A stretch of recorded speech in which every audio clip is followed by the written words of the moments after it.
Assalamu alaikum and hello everyone. This is Ishan Isaac with Zishan on air every Sunday, 6 p.m. and onward. And we have a lot to unpack in terms of some of the key uh, news and US news, world news, and the analysis that I will share with you. And if you have not subscribed to my YouTube channel, please do. And thanks to all of you who have already subscribed and also share with others as well, because this is the information that had to be researched and validated, and then I try my best to bring credible sources, and this has been also publicly reported. And then we'll do our own spin in terms of a positive spin, because we live in an era right now where everything is so divisive and polarized, and there's very left room left for rational reasoning and rational discussions and objective reasoning and objective thinking, and at the same time bringing people together. So that's what leaders do. And by no means I'm claiming to be a leader, or I'm claiming to be a leader, but I certainly claim to be a uniter, and I certainly try to bring people together, even those who may have a completely different point of view, worldview, and they may continue to have that worldview. They have all the rights in the world to have that worldview, even though that worldview could be completely different than our worldview, or majority of those people who like to think rationally and have the intention of hope, peace, and harmony. Now, when I say that, that does not mean the other people who may have a different worldview may not have the same values. Hopefully they do. But when the rubber meets the road, and when the action, which always speak louder than words, we sometimes have to scratch our heads. So the first news is about BRICS. So what is BRICS? This is Brazil, Russia, India, China, and Spain. And some say South Africa as well, but it depends. But I've seen Spain as well in BRICS, and sometimes they add another S, but I think it's South Africa. And what they are talking about is in terms of the policy, and that is reported by BBC. Quote, any country aligning themselves with the anti-American policies of BRICS will be charged an additional, with uppercase, 10% tariff. There will be no exceptions to this policy, unquote. That's President Trump wrote on social media. Now, this tariff debate has now come back, and there are some deadlines in July, and then there are some deadlines in August. And August 1st, some of those tariffs will go back into effect. So how does that play out? We'll discuss it in a few minutes. Also, there's a U.S. immigration backlog that hits all-time high.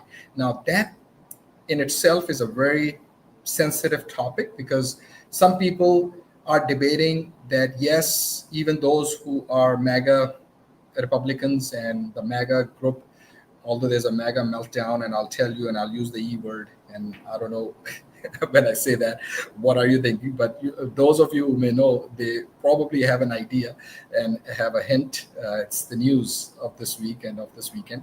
And then it has been going on for some time, this particular news that I'll share. And those groups, especially the MAGA groups, the Republican groups, GOP, they talk about, oh, we are all about legal immigration. But there are also people who are trying to have pathway to citizenship.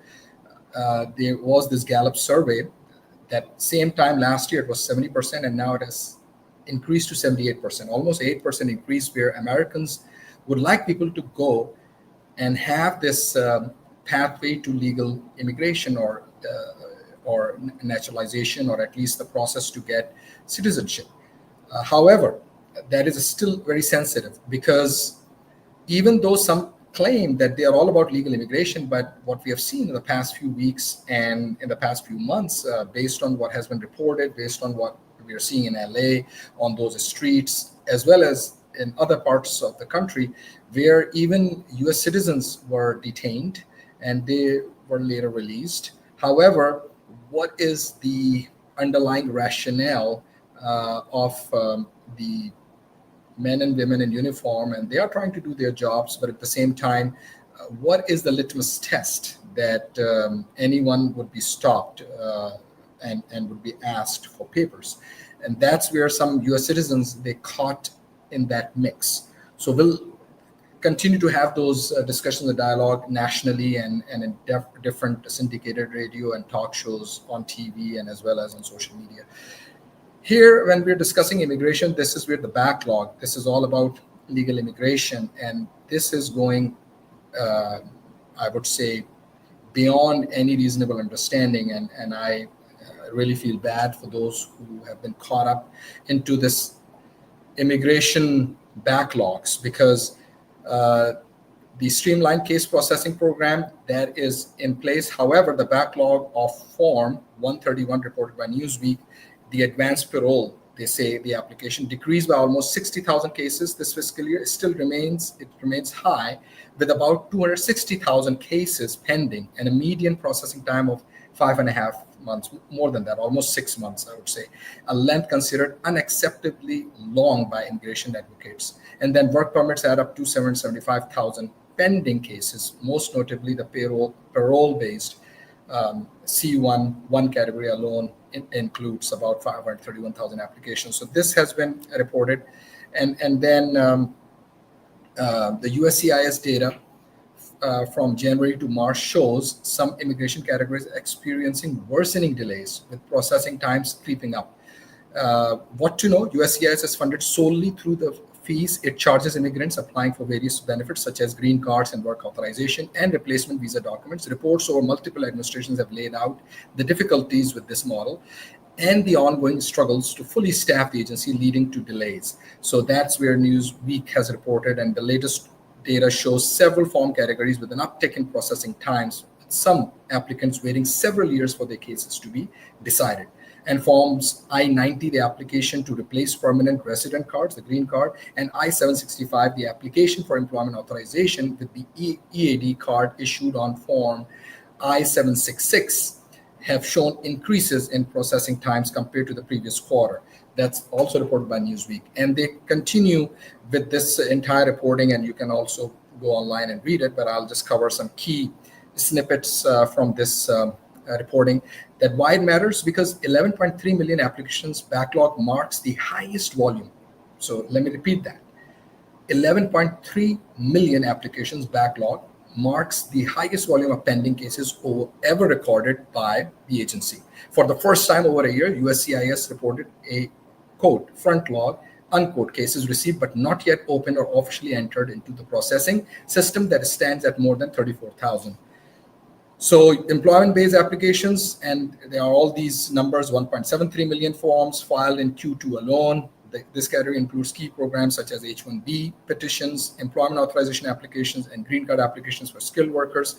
The high number of highlight how much the U.S. economy continues to depend on foreign talent across a wide range of industries. So the foreign talent is still needed in many industries, and that's where there are some cases, obviously, that have been reported in the past where some employers and even some organizations, they have taken advantage of the system, and there has been some fraud and corruption, unfortunately, but then they have to pay those fines and penalties, and at the same time may lose their status to even file for work visas or H-1B visas. So what people are saying, so Greg Siskin, an immigration attorney at Siskin Susser, told Newsweek, quote, the one thing that was giving me hope that we might not see the big increase in processing times we were expecting is the acceleration of USCIS's accepting online filings of cases versus the labor-intensive paper filing process. So there's some hope. And then they're also now using AI, often poorly designed AI,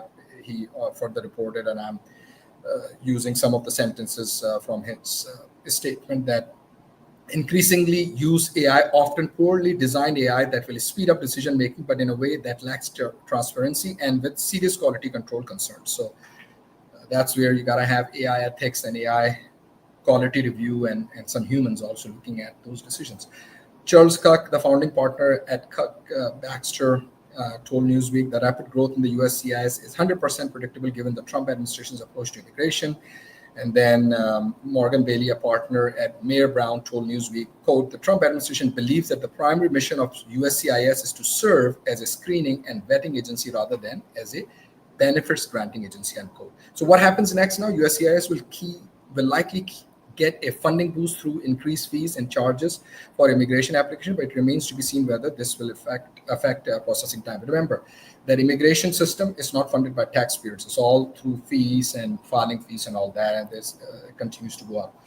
And for right reasons as well, because obviously that agency is understaffed, and at the same time, up to each administration to have the policies that sometimes favor even immigration, legal immigration, and sometimes not favor even legal immigration. So there are some political debates that we will continue to see. Federal judge places new block on Trump's ban on birthright citizenship. So ACLU sued June 27th. So on June 27th, just a few days ago, or I would say about a couple of weeks ago, after the Supreme Court backed President Trump's request to scale back nationwide injunctions from lower courts. So we got to remember that U.S. Supreme Court, when they issued their judgment, they never talked about, obviously, birthright citizenship. They sent it back to the lower courts because it's up to the states how to enforce it.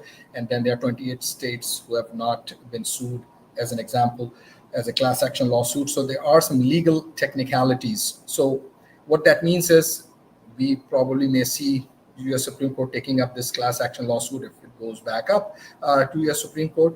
But remember, there is this amendment, I believe it's the 14th Amendment, and it talks very clearly about birthright citizenship. And here is the debate in terms of U.S.-born children on behalf of these children who actually, current U.S.-born children, or future children whose automatic citizenship could be jeopardized by the president's executive order. Lawyers for the plaintiff said. So ACLU is in action now, and we will see continued debate on this.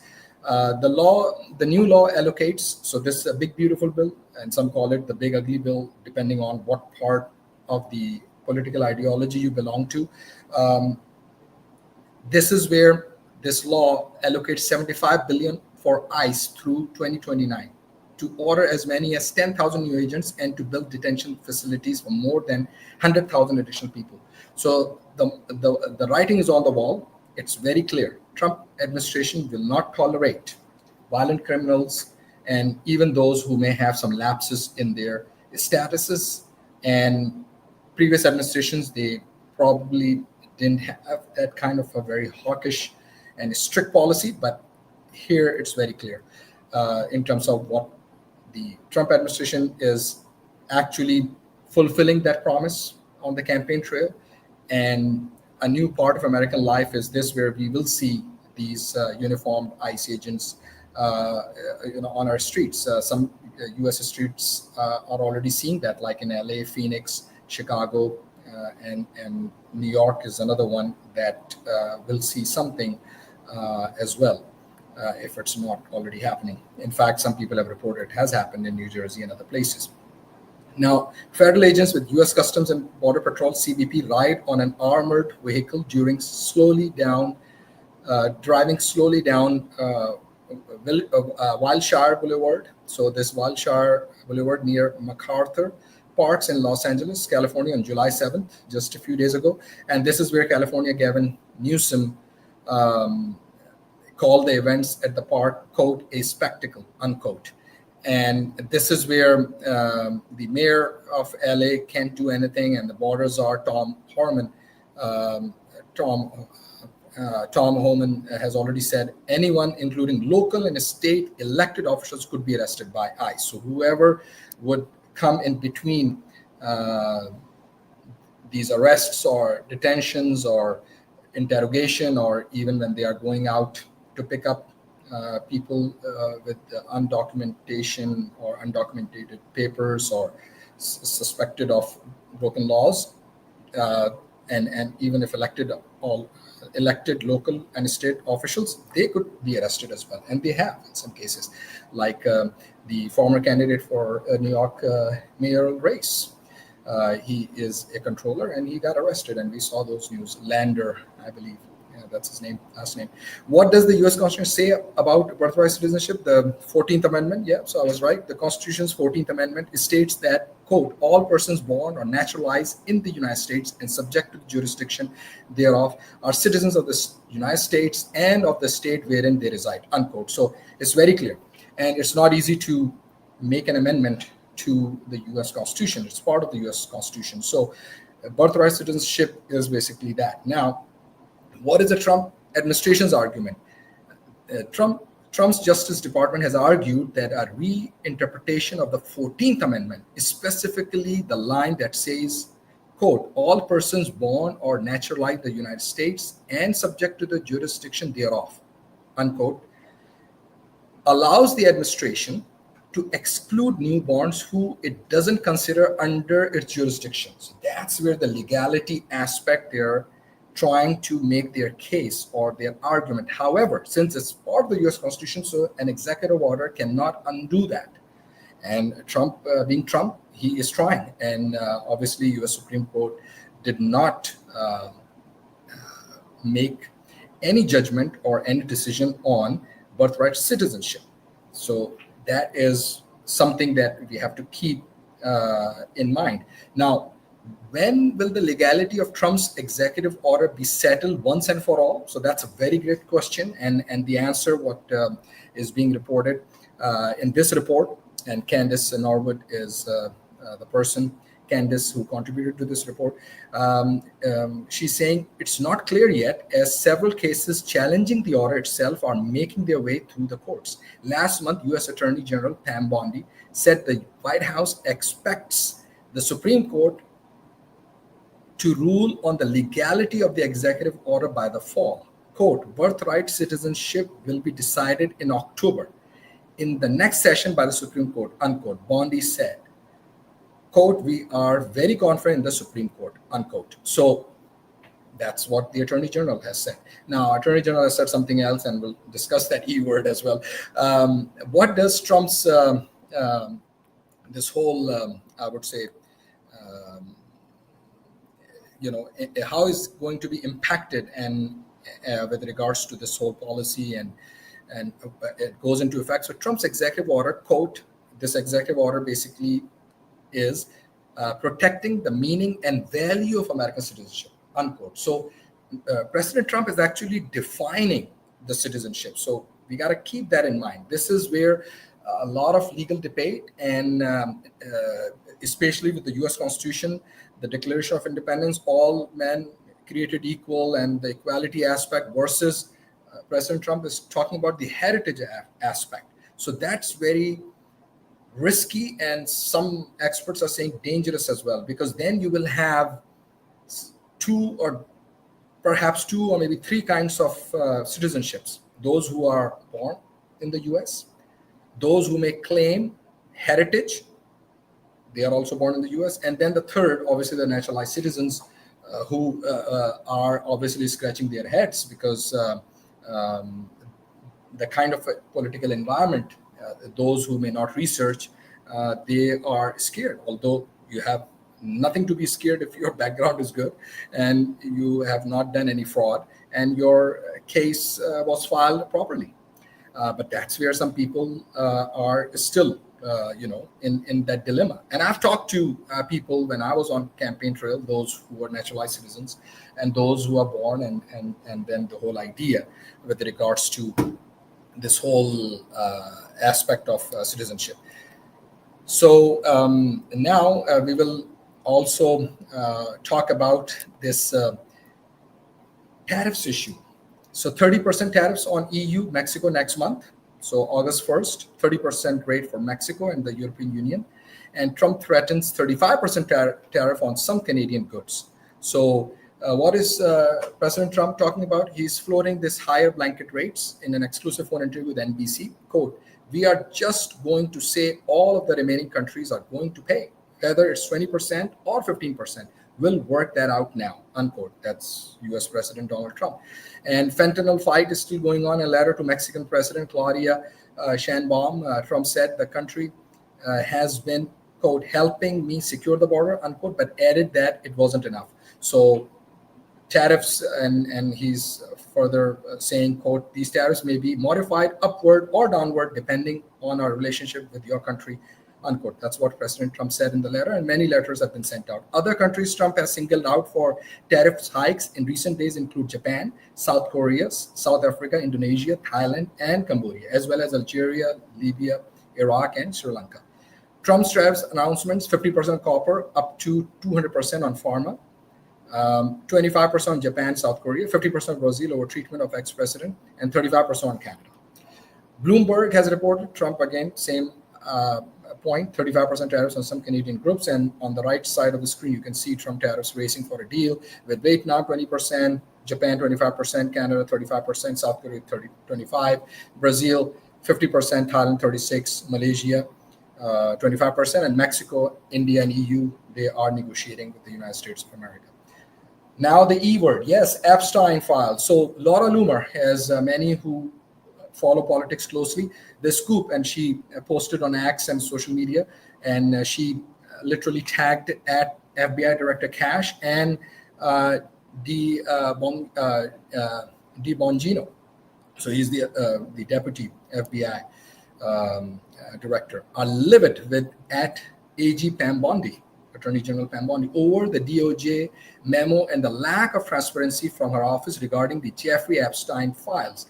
Source tells me Dan Bongino is taking the day off today, that was Friday, from his job as Deputy Director of the FBI, and there's now speculation on whether or not he will return to his job at the, and then she tagged at FBI, over his disgust with Bondi's lack of transparency in handling of the Epstein files. Pam Bondi has brought total embarrassment to President Trump. That's what Laura Loomer is posting, and it's going viral. And she also tagged at J.D. Vance, Vice President, and at D. Bongino, Deputy General, and at Kash Patel, Director of FBI.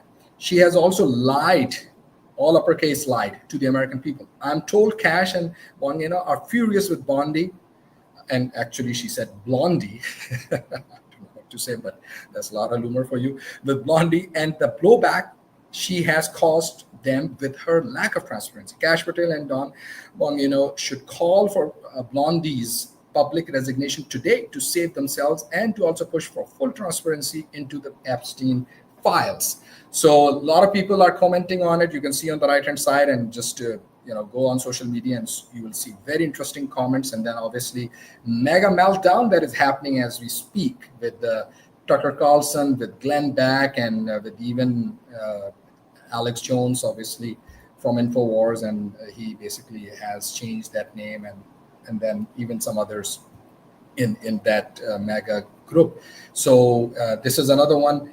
Alan Dershowitz, as you know, Trump's defense attorney during the impeachment, Trump 1.0, and John Strand posted on social media, wow, at Alan Dershowitz, so it goes by his hashtag at Alan Dersh, says he, quote, knows the names, unquote, on the Epstein list, and that the Epstein files are being suppressed to protect powerful people. That's what John Strand wrote, and this is also going viral. So social media is amazing, right?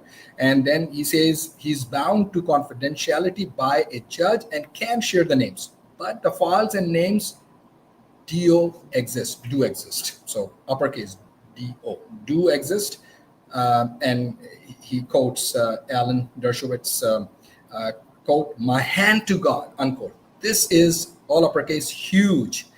So this is what's happening. And then on the other side, AOC, Alexandria Ocasio-Cortez, on this whole E word that I mentioned it, yeah, Epstein files, right? She wrote on X platform, former Twitter, wow, who would have thought that electing a beep, and she's using the R word, rapist, would have complicated the release of the Epstein files? And she's asking that question mark. So this is going to be, for lack of a better term, huge in terms of the next few days and week, because I personally believe someone will have to resign. And because the mega meltdown, as being reported on MSNBC, NBC, ABC, you name it, all the major networks, and New York Times, Wall Street Journal, everyone is reporting on this, and even Fox News is reporting on it, because this was the talking point of all the Republicans, and especially the MAGA base, the Tea Party of the Republican Party, GOP. So those of you who were really, really keeping their fingers crossed and thought like Tucker Carlson's of the world that yes, this will come out, well, now we will see. And they are, at this point, livid, as the term used by Laura Loomer for Deputy Assistant Director FBI and the Director of FBI, and then obviously the Attorney General. So I hope calmer minds prevail. I hope President Trump does the right thing. That's all we can hope, and we'll see. And I don't even want to go into the conspiracy theorists and theories, because then it's a day field, right?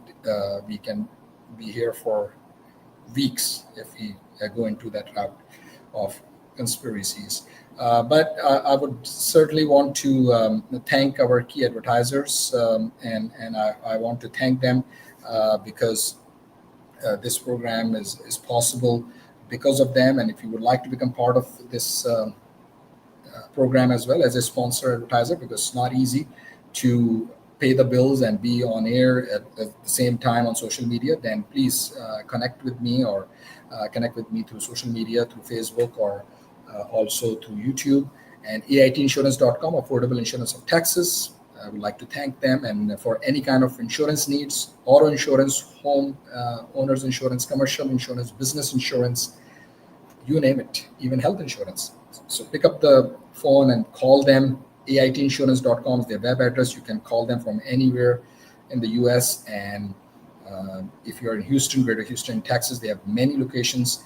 713-785-4000 is their number. Affordable Insurance of Texas, AITinsurance.com. And Roop Sari, I would like to thank them as well. Roop Sari Palace, under one roof, thousands of square footage under one roof, one-stop shop for all your formal, casual, semi-formal, for weddings, for any corporate events, what have you, and for any kind of event that you may have, any festivities, different cultures.